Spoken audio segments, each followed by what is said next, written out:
नमस्कार दोस्तों, स्वागत है आपका एक बार फिर से भारत समाचार के हमारे इस खास कार्यक्रम में जो आधारित है सत्ता के गलियारों की हलचल, ब्यूरोक्रेसी और सरकार की तमाम गतिविधियों पर। तो चलिए शुरू करते हैं पावर सेंटर।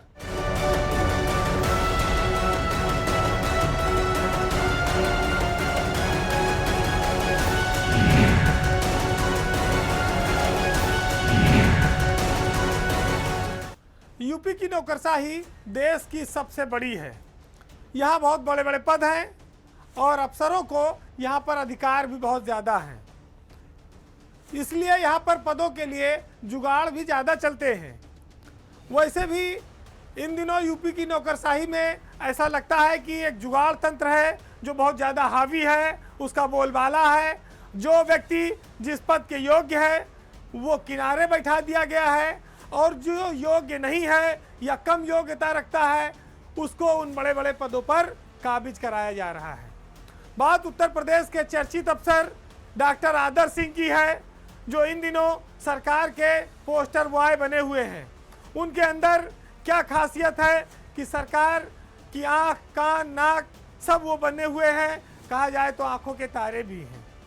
जब भी कोई बड़ा पद खाली होता है तो सरकार आदर्श सिंह की ओर देखती है कि उनको चार्ज दे दो। इनके अलावा उसे और कोई चेहरा दिखता नहीं या भाता नहीं या पसंद नहीं आता। नौकरशाही में आदर्श सिंह इस समय अपने साथियों के लिए और बड़े बड़े अफसरों के लिए रंज करने वाले अफसर बन गए हैं।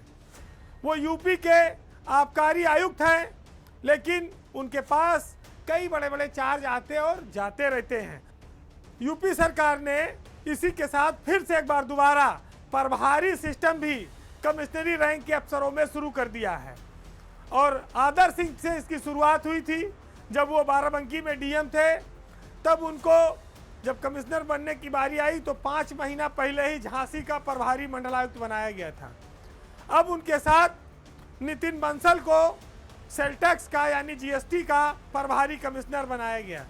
राकेश मिश्रा को अब दुग्ध विकास आयुक्त प्रभारी के तौर पर बनाया गया है। तो ये प्रभारी सिस्टम फिर शुरू हो गया है, जबकि सचिव रैंक में दर्जनों अफसर हैं, वो बैठे हैं किनारे, उनको पोस्टिंग नहीं मिल रही। और जो विशेष सचिव है वो सचिव का पद ले रहा है। कितनी विचित्र बात है कि जिनका प्रमोशन अभी 6 महीने बाद होगा, यानी कि जनवरी को होगा, वो अभी से सचिव की कुर्सी पर बैठ रहे हैं। हमारे यहाँ कहा जाता था जब हम लोग गांव में खेलते थे तो रुमाल फेंक के या तौलिया फेंक के बस में या रेलवे स्टेशन पर ट्रेन में सीट रिजर्व कर लेते थे दादागिरी से। लेकिन यहाँ एक नया सिस्टम चल रहा है। यहाँ भी इसको आप दादागिरी ना कह सकते हैं, जुगाड़गिरी कह सकते हैं, कि उससे लोग अपना व्यवस्था बना ले रहे हैं। भाई जो भी विशेष सचिव रैंक में है उन्हें कमिश्नर का चार्ज देना अपने आप में बड़ा हैरत पैदा। अरे कमिश्नर रैंक के अफसर ना हो, सचिव रैंक के अफसर ना हो, तब तो चलिए बात समझ में आती है कि भाई अफसर कम है इसलिए पद खाली ना रहा, इसलिए जूनियर को सीनियर का पद दे दिया जा रहा है। तो ये प्रभारी सिस्टम ने ब्यूरोक्रेसी में हंगामा मचा रखा है। ये मामला बहुत विचित्र है, क्योंकि यूपी सरकार में ये पहले भी एक बार प्रयोग हुआ है और इस प्रयोग को लोगों ने नकारा है। अब 2009 बैच के नितिन बंसल को, जो अभी जनवरी में नितिन बंसल सेक्रेटरी बनेंगे, उनको अभी से सेल टैक्स का प्रभारी कमिश्नर बना दिया गया है। 5 महीना बचा है। राकेश मिश्रा भी जनवरी में बनेंगे, कमिश्नर रैंक में आएंगे, वो भी अपना अभी से बन गए। तो ये कौन सी व्यवस्था है? या जो हमें पसंद है वो कोई भी नियम कानून से ऊपर हो जाए, जो हमें पसंद नहीं है वो तमाम प्रतिभा और गुणवत्ता रखते हुए भी किनारे पड़ा रहा है, संटिंग में रहा है, अंधेरे में रहा है, बनबास काटे। ये सब व्यवस्थाएं असमानताओं को जन्म देती हैं। जब इस तरह की असमानताएं दिखती हैं तो उनको आपके सामने, पब्लिक के सामने चर्चा में लाना जरूरी हो जाता है। बात अब फिर एक ब्यूरोक्रेसी की विरोधाभासी खबर की। खबर यह कि कुछ लोग ऐसे हैं कि जिनके सितारे इतने चमक रहे हैं, इतने चमक रहे हैं कि उनकी चमक 1-2 नहीं विभिन्न पदों तक फैली है, बड़े बड़े पदों तक फैली है। लेकिन इसी उत्तर प्रदेश की अफसरशाही में, नौकरशाही में कुछ अफसर ऐसे भी हैं जिनके किस्मत इतनी खराब है कि उनको कोई पूछने वाला नहीं है। आज हम आपको कुछ ऐसे अफसरों के बारे में बताएंगे जो एक तरह से वनवास पर भेज दिए गए हैं, जिनकी सुधि लेने वाला कोई नहीं है और शायद वो गुमनाम होकर रिटायर होकर अपने घर चले जाएंगे। आप दूसरी तरह से ये भी कह सकते हैं कि सरकार ने उनको किनारे लगा दिया है कि चुपचाप रिटायर हो जाओ और अपने घर चले जाओ। तो बात याद दिलाने की भी होती है, क्योंकि सरकार के पास बहुत काम भी होते हैं। सीनियर लेवल के आईएएस अफसर अगर इस तरह से कुंठा का शिकार होकर रिटायर होते रहेंगे, अपने घर जाते रहेंगे, तो आखिर इस पर सवाल तो उठेगा। उनकी सुधि कोई तो लेगा, सरकार के सामने ये तस्वीर कोई तो रखेगा कि जिनको आपने डंपिंग यार्ड में डालकर छोड़ दिया है, जिनको आप भूल गए हैं, जिनका करियर अब खत्म होने वाला है, ये अफसर इतने भेदभाव के शिकार हैं कि शायद अपनी नज़रों में भी गिर गए हो, परेशान हो। आज हम आपका ध्यान उस अंतहीन वनवास की ओर दिलवाएंगे जिसमें अनिल कुमार 1989 बैच के आईएएस अफसर हैं, जितेंद्र कुमार 1990 बैच के आईएएस अफसर हैं, सुधीर एम बोबड़े ये भी 1990 बैच के आईएएस अफसर हैं, और अभय सिंह, ये सारे अधिकारी वो हैं जो लंबे समय से सरकार की उपेक्षा का शिकार हैं। अगर आप नज़र डालें तो अनिल कुमार पिछले 4 साल से ज़्यादा समय से उत्तर प्रदेश के होमगार्ड विभाग में एसीएस के पद पर तैनात हैं। हालांकि उनका रिटायरमेंट अभी 2 साल बचा है, 2026 में वो रिटायर होंगे, लेकिन 4-5 साल से प्रमुख सचिवों को, अपर मुख्य सचिवों को महत्वहीन विभागों में डालकर एक तरह से सजा दी जाती है। जितेंद्र कुमार को ऐसी सजा दी गई कि उनका कैरियर दोबारा पटरी पर लौट ही नहीं पाया। जितेंद्र कुमार पिछले 3 साल से भाषा विभाग में तैनात हैं। उसके पहले भी थोड़े समय के लिए वो मुख्यधारा में आए थे और फिर वापस लौट गए। तो करीब 6 साल का एक लंबा समय जितेंद्र कुमार के कैरियर में हो गया। सरकार की नाराजगी उनसे खत्म नहीं हुई। अब जून में अगले साल 25 में उनका रिटायरमेंट है, यानी कि उनकी नौकरी अब 11 महीने ही बची है। अब इसके बाद नाम आता है सुधीर बोबड़े का। सुधीर बोबड़े भी 1990 बैच के आईएएस अफसर हैं और इस समय बोबड़े राज्यपाल के एसीएस हैं। राज्यपाल के साथ रहने से पहले सुधीर बोबड़े राजस्व परिषद में करीब 4 साल गुजार चुके हैं, यानी नौकरी के आखिरी दौर में जीवन बर्बाद हो गया। अभय बुलंदशहर के डीएम थे योगी की पिछली सरकार में, पिछले 4 साल से वो किनारे हैं। हालांकि विशेष सचिव से सचिव रैंक में उनका प्रमोशन हुआ, लेकिन उनको एक महत्वहीन विभाग में डाला हुआ है। यहाँ तमाम आरोप लगते हैं भ्रष्टाचार के लोगों पर। जिले से डीएम हटाए जाते हैं, अगले दिन कोई बड़ा जिले डीएम बना दिए जाते हैं, किसी बड़े कारपोरेशन में एमडी बना दिए जाते हैं। उनके अंदर कौन सी खूबी है? और कुछ लोगों की सजा इतनी लंबी है कि वो ख़त्म होने का नाम ही नहीं ले रही है। आखिर ये अंतर क्यों है? ये वेटिंग का दौर ख़त्म क्यों नहीं हो रहा है? सबसे बड़ी दुर्भाग्य इस बात की है कि जो लोग नौकरी के आखिरी दौर में हैं, देश की सबसे बड़ी सेवा में हैं, अखिल भारतीय सेवा आईएएस में, और 5-5 साल आखिरी का 6-6 साल उनका कैरियर गुमनामी में कट जाए, मतलब नौकरी ही अभिशाप बन जाए, तो अधिकारी डिप्रेशन में चले जाते हैं। लोगों को ये बात जाननी पड़ेगी कि उनका परिवार, उनका जीवन किस तरह से गुजर रहा है, और क्या खाली सरकार की उदासीनता इसके लिए जिम्मेदार है, या सरकार में बैठे अफसर कुछ उनको मुख्यधारा में आने नहीं देना चाहते। ये सब तिकड़मबाजी का खेल हायर लेवल पर भी खूब चलता है, अपने अफसरों के लिए लंगड़ीबाजी करने का, और उसी लंगड़ीबाजी के शिकार ये तस्वीरें हैं जो आपके सामने दिख रही हैं। तो ऐसा नहीं है कि बहुत बड़े साहब हैं, बहुत बड़े अफसर हैं, उनकी ज़िंदगी में सब अच्छा है। उनके दिल से पूछिए उनका दर्द क्या है। जो आम आदमी हम आप सोचते हैं उससे ज़्यादा वो पीड़ित हैं। तो इतनी बड़ी नौकरी में आखिरी दौर में जो चीफ सेक्रेटरी तक बनने का ख्वाब रखते हो, वो एक ऐसे विभाग में डाल दिया जाए जो सजा के तौर पर हो, उनका कैरियर अंधेरे में खत्म हो जाएगा, गुमनामी में खत्म हो जाएगा। और मैंने कहा ना कि मानसिक अवसाद भी बहुत सारे अफसरों को इसीलिए होता है। अब ये बात अलग है भाई कि हमारा अच्छा है, उच्च पद पर बैठे हैं, बड़े पद पर, तो सबका अच्छा होगा, यानी कि आपका पेट भरा है तो सब, आपके नज़र में हरियाली है तो सबके जीवन में हरा भरा है, ऐसा नहीं है। असमानता है, परेशानी है, लोग परेशान हैं, उनकी कोई सुधि नहीं ले रहा। यूपी में जब आईएएस अफसर तरह तरह की मौज कर रहे हैं तो आईपीएस काहे पीछे रहे, वो भी जुगाड़ तंत्र में शामिल हो चले हैं। आईएएस अफसरों की तरह ही आईपीएस अफसरों का भी अलग जलवा चल रहा है। जलवा इसलिए कि आप उस खबर से आकलन करिए जब पिछले दिनों यूपी में 8 जिलों के पुलिस कप्तानों को बदला गया, तबादला हुआ आईपीएस अफसरों का, तब इस बात को, सूची को देखकर बड़ी हैरत हुई कि जिन सीटों पर लोकसभा चुनाव में भाजपा को बहुत बुरी तरह हारना पड़ा, करारी हार हुई, उन जिलों के पुलिस कप्तानों को, एसएसपी को और बड़े बड़े जिले इनाम में दिए गए। वो कहीं जिले से हटाए नहीं गए, मुख्यालय नहीं भेजे गए, वो जिले से जिले में और बड़े जिले में भेजे गए। ये कौन सा फार्मूला है कि लोकसभा चुनाव हार जाएं? तमाम हल्ला मचा, पार्टी के भीतर दिल्ली तक मंथन हुआ, लेकिन अफसरों को आंच तक नहीं आई, खरोंच तक नहीं आई। तो पुलिस महकमे में ये उल्टी गंगा क्यों बह रही है, कौन बहा रहा है, कैसे बह रही है, इस पर लोग अब माथापच्ची कर रहे हैं।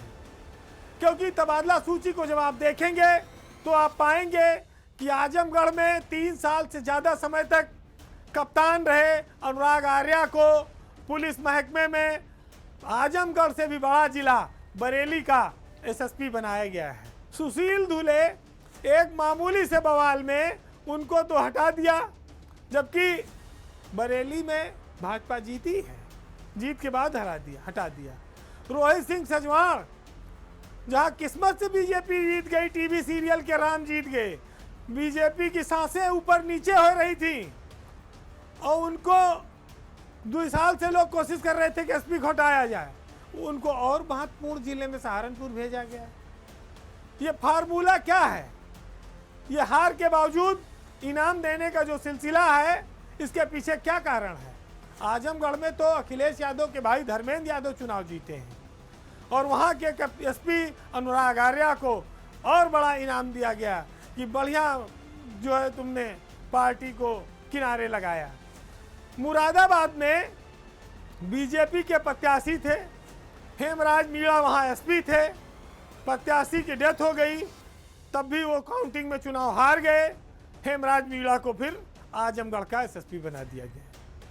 रुचि वीरा समाजवादी पार्टी से मुरादाबाद से चुनाव जीती थी। अब बीजेपी को ये देखना होगा कि भाई फिर सरकारी मशीनरी के दुरुपयोग का जो आरोप लगता है, उस आरोप को वो मानते हैं कि खारिज करते हैं, कि उनके हिसाब से अधिकारी काम करते हैं कि मनमानी करते हैं। जिन जिलों में पहले हार होती थी वहाँ पर अफसरों पर भी कार्रवाई होती थी, क्योंकि सरकारी मशीनरी के आरोप हमेशा लगते हैं।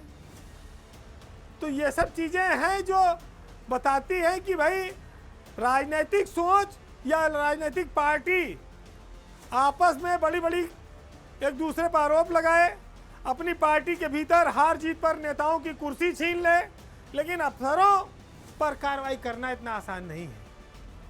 ये चौंकाता है, ये तबादला सूची चौंकाती है कि भाजपा की इतनी करारी हार हो गई, उसके बावजूद क्या कारण है कि जिलों में जो लोग तैनात थे, जहां सीटें हारी बीजेपी, वहां के अफसरों को एसएसपी बना कर बड़े बड़े जिले दिए गए, उनको कोई खरोज नहीं आई। ये कौन सी नई व्यवस्था शुरू की गई है और कौन इस व्यवस्था को मान्यता दे रहा है? लखनऊ से लेकर दिल्ली तक शायद इस बात को लोगों को देखने की जरूरत है। अब बात उस खबर की जो सबसे ज़्यादा चटपटी है और जिसमें सबसे ज़्यादा तथ्य हैं, उसमें रहस्य भी बहुत थे, जिसको उत्तर प्रदेश के लोग जानना चाहते हैं।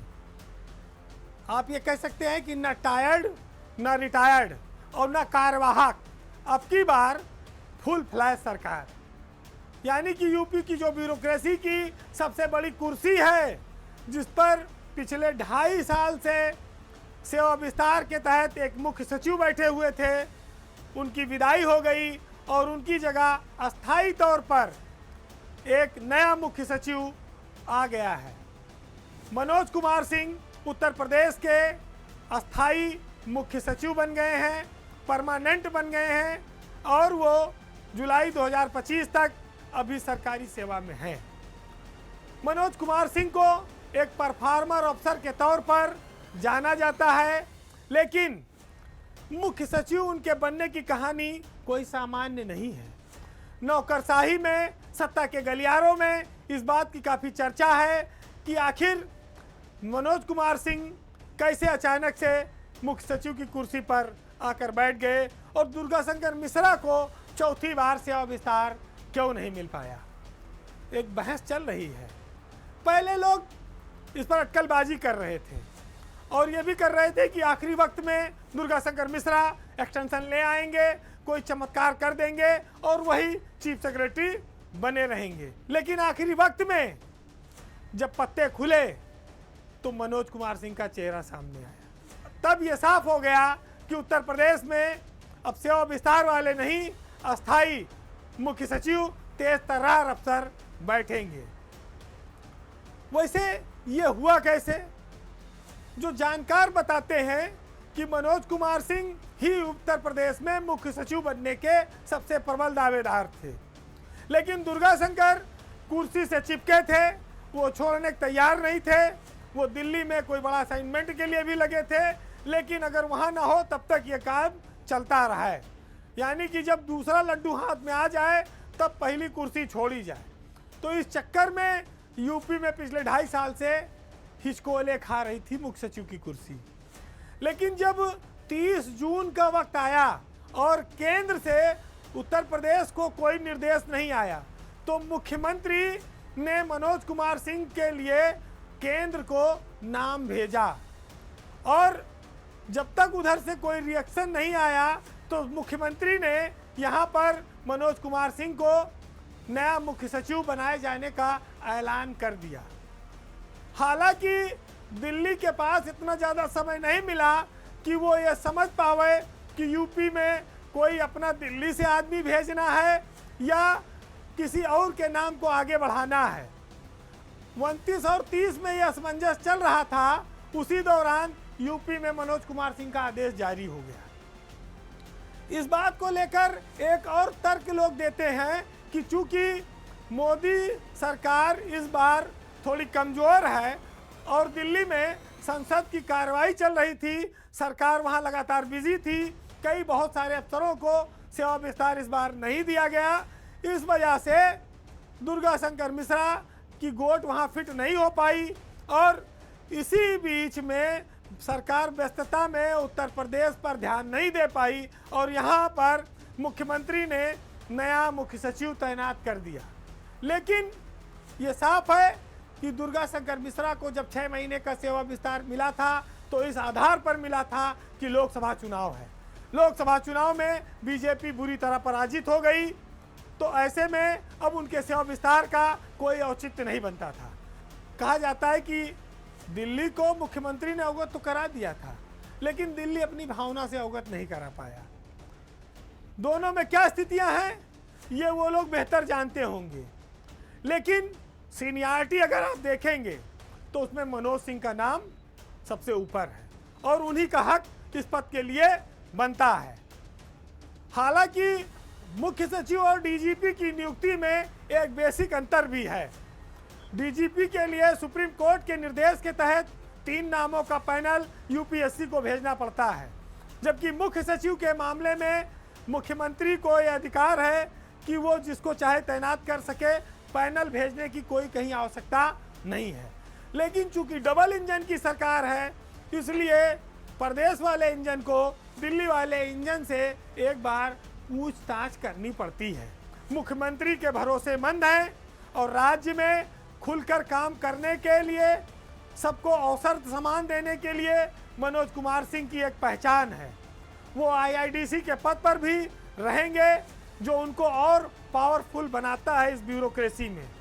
अब उनके सामने चुनौती इस बात की है कि उनको प्रदेश में अब डिलीवरी ऑन टाइम के मंत्र को तेजी से आगे बढ़ाना होगा। कोरोना काल से लेकर आज तक वो टीम योगी की जो कमेटी रही है उसका वो अहम हिस्सा रहे हैं। उनकी अनुभव, उनकी क्षमता, उनकी दक्षता ब्यूरोक्रेसी में सबसे अलग है। यही उनको प्रतिष्ठा भी दिलाती रही है। विकास और तरक्की के बहुत सारे निर्णय होने हैं जो उनकी कार्यशैली पर निर्भर करेंगे कि उत्तर प्रदेश आगे कितनी स्पीड से दौड़ेगा। इस उत्तर प्रदेश की ब्यूरोक्रेसी में लोग चर्चा में रहने के लिए, नज़रों में बने रहने के लिए अच्छे और बुरे हर तरह के काम भी करते हैं, लेकिन हर अफसर एक तरह का नहीं होता है। एक साहित्यकार ने बहुत अच्छा व्यंग्य लिखा है, सुनिएगा कि हर घड़ी चश्मे खरीदार में रहने के लिए कुछ हुनर चाहिए बाजार में रहने के लिए। मैंने देखा है जो मर्दों की तरह रहते थे मस्खरे बन गए दरबार में रहने के लिए, और अब तो बदनामी का शोहरत से वो रिश्ता है कि लोग नंगे हो जाते हैं अखबार में रहने के लिए। नमस्कार।